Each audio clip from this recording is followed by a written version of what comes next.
E quando as nações se enfurecem contra o povo de Deus, quando governos como o nosso se levantam contra o povo de Deus, qual deve ser a nossa atitude? Como nós devemos viver com isso? Bom dia, graça e paz do nosso Senhor Jesus Cristo. A gente continua aqui no nosso devocional, Salmo 46, verso 6. As nações se enfurecem, os reinos se abalam, ele levanta a sua voz e a terra se dissolve. O Senhor dos exércitos está conosco. O Deus de Jacó é o nosso refúgio. Vinde, contemplai as obras do Senhor, que devastações fez na terra.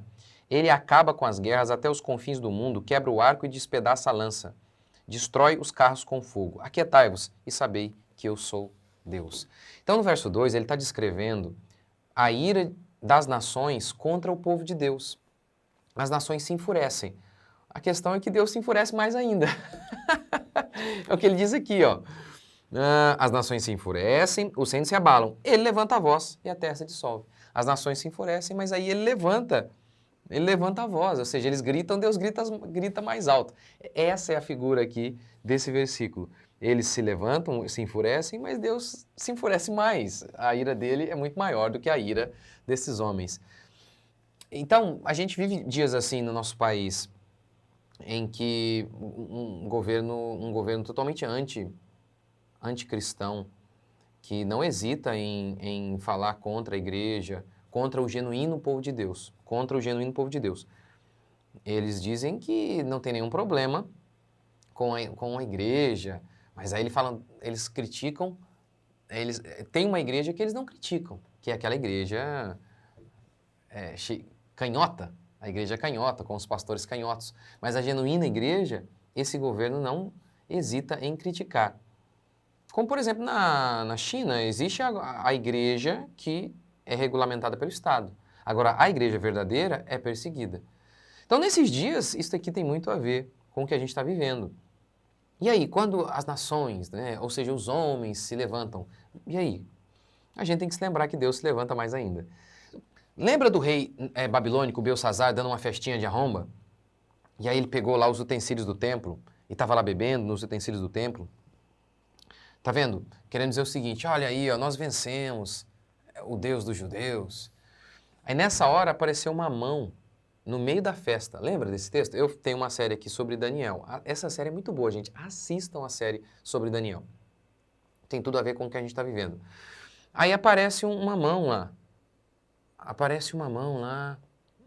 Escrevendo na parede. Gente, a festa que eles estavam realizando era uma festa de arromba, durava dias, para retratar o poder daquele Estado, a vitória deles. Aí nessa hora apareceu uma mão, que escreveu Mene, Mene, Tekel, Parsim. O significado é pesado, foste na balança e achado em falta. Ou seja, Deus julgou aquele povo. Essa cena, eu lembro de pregar isso na minha igreja e estar meditando no texto, e me lembrar de quanto que isso era, e pensar no quanto isso era aterrorizante para aqueles homens pagãos, aquelas nações furiosas que viraram uma mocinha quando a mão apareceu. Pensa nisso, gente, você está no meio de uma festa, aparece uma mão escrevendo. A ideia ali é justamente isso, para inspirar o terror naquele povo.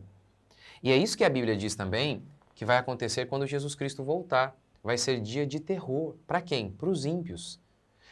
O Antigo Testamento sempre anuncia a vinda do Senhor, o dia do Senhor. E é sempre um dia descrito de maneira assim, apocalíptica, terrível, assustador. É um dia assustador. E isso está em oposição ao que a gente leu aqui no Salmo 46, no comecinho dele, dizendo assim, nós não precisamos, o povo de Deus não precisa ficar com medo, ainda que a terra se abale, os montes estremeçam.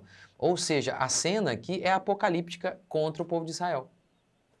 Terra tremendo, monte caindo, água espumando, enfurecidas. E o povo não tem medo. Por quê? Porque Deus é com o povo. Então tudo isso aqui representam as dificuldades, as nações enfurecidas contra o povo de Deus, mas o povo de Deus não tem medo, diz o texto. Não temeremos, porque Deus é conosco. Por outro lado, a mesma cena é descrita. Um Deus furioso, em que o céu treme, a terra treme, porque é assim que o juízo final é descrito. A terra treme, os poderes dos céus são abalados, mas os homens ficam apavorados, porque Deus não está com eles. Deus não está com eles. Então, aqui ele diz também, ó, verso 8. Vinde, contemplai as obras do Senhor, que devastações fez na terra. Gente, dê uma olhada nas devastações que Deus fez contra as nações que se enfureceram contra o povo de Deus. Dá uma olhada nesses ao longo da história. Por exemplo, pense na Idade Média, em que os bárbaros arrebentaram e destruíram os romanos. O monge Salviano, no ano 440, diz que os piores inimigos dos romanos eram eles mesmos. Embora os bárbaros já os tivessem arrasado, eles se destruíram ainda mais por si mesmos. Então, os bárbaros vieram e os bárbaros foram o juízo de Deus para destruir aquela população, aquele povo, aquela nação que havia se revoltado contra o povo de Deus. Durante as invasões bárbaras, os povos fugiram das cidades. Os bárbaros destruíram vidas, monumentos, equipamento econômico. E aí depois ainda veio a peste negra, que veio para terminar aquilo que os bárbaros haviam começado. Paulo, o diácono, descreveu o flagelo da peste negra, que destruiu 1/3 da população europeia.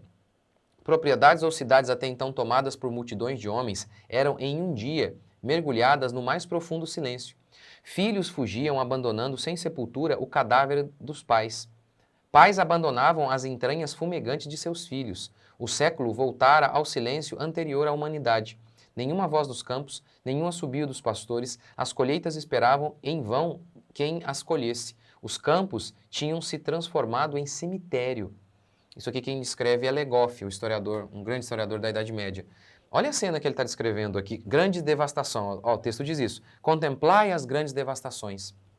Contemplar as grandes devastações. Geralmente a gente contempla coisa bonita, não devastação.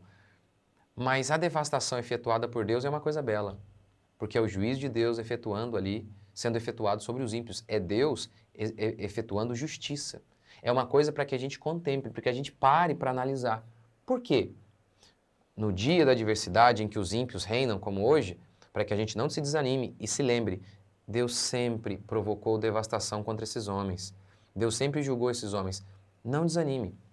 Não desanime. Então, esse aqui é um exemplo, né, da peste negra na Idade Média. Pense nisso. O historiador diz, no dia para a noite, cidades inteiras se tornaram cemitério. Cemitério, gente. Nenhum assobio dos pastores, nenhuma voz nos campos. Eu me lembro uma cena parecida com isso aqui, eu lembro da pandemia. A pandemia, que na minha opinião, foi o juiz de Deus. Eu não acredito que foi tudo isso, o vírus em si, mas a pandemia foi real. E o vírus maior foram os governantes. Os governantes trouxeram uma desgraça total mesmo. Eles trouxeram. Pior do que o vírus. Né? O desespero que gerou na nação. O negócio de fechar todo mundo, fechar todo o comércio, trouxe mais desespero, gente se matou por conta disso. Então, para mim, a pandemia foi real. E o maior vírus da pandemia foram os governantes. Eu não sei se você lembra, mas eu lembro um dia, eu fui para a praia, já havia liberado, mas as pessoas tinham medo ainda. Não tinha ninguém na praia. Era um dia de sol, e uma praia que comumente teria um monte de gente, não tinha ninguém. Uma sensação de tristeza eu senti tão grande que eu senti, eu não sei explicar. Eu não estava em pecado, eu estava muito fé em Deus, minha fé é normal, mas uma sensação de tristeza absurda. Por ver, né, o juiz de Deus, na minha opinião, aquilo ali foi o juiz de Deus. Deus permitiu esses governantes malignos para julgar os nossos pecados. E na rua, eu lembro, gente, ninguém na rua. Ninguém na rua. Então, uma cena bem parecida aí com a cena da Idade Média da peste negra. E aquilo ali foi Deus julgando o povo, assim como a pandemia para mim também foi. Então Deus está dizendo, venham, contemplem isso, apreciem isso e adorem ao Senhor. Como se fosse uma obra de arte, contemplem. Contemplem. É interessante que pastores modernos sintam vergonha da ira de Deus, mas o salmista nos chama a contemplar a ira de Deus sendo descarregada sobre os homens. A contemplem, contemplem, contemplem. Agora, e aí que é o mais interessante. Como que você explica que aquele povinho judeu permaneceu e essas nações poderosas, bravas, sumiram? Como você explica que uma igrejinha que começou com carpinteiros, donas de casa, pescadores, mesmo diante da fúria do Império Romano, aquela igrejinha sobreviveu? Como você explica isso?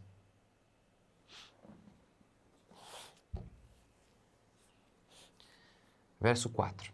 Há um rio cujas correntes alegram a cidade de Deus, o lugar do santo das moradas do Altíssimo. Deus está no meio dela, não será abalada. Deus a ajudará. Verso 11, verso 10. Aquietai-vos e sabei que eu sou Deus. Sou exaltado entre as nações. Sou exaltado na terra.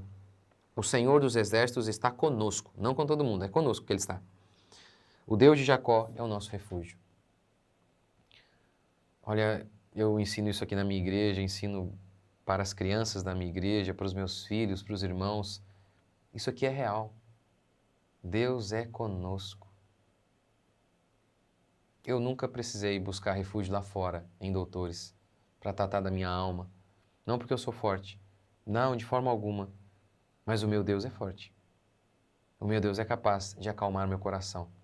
O meu Deus é capaz de me dar vitória. Você crê? Senhor Deus e Pai, te agradecemos por mais um dia, bendizemos o teu santo nome, louvamos ao Senhor por tudo que o Senhor tem feito e ainda vai fazer. As nações se enfurecem, mas o Senhor se enfurece mais ainda. E nós contemplamos, Pai, a destruição que o Senhor já causou na vida desses ímpios. E ainda vai causar, de uma maneira que eles nem podem imaginar no dia do juízo final. Mas quanto a nós, o teu povo, nós estaremos seguros. E o Senhor há de nos guardar até aquele dia. Porque os que confiam no Senhor são como os montes de Sião, que não se abalam, mas permanecem firmes para sempre. Nós cremos em Ti, descansamos no Senhor, confiamos em Ti, Pai. Elevamos as nossas vozes até o Senhor, na crença de que o Senhor cuida de nós. Nós oramos em nome de Jesus, que a Tua paz invada os nossos corações, que a Tua mão esteja conosco a cada dia, em nome de Jesus. Amém? Deus abençoe.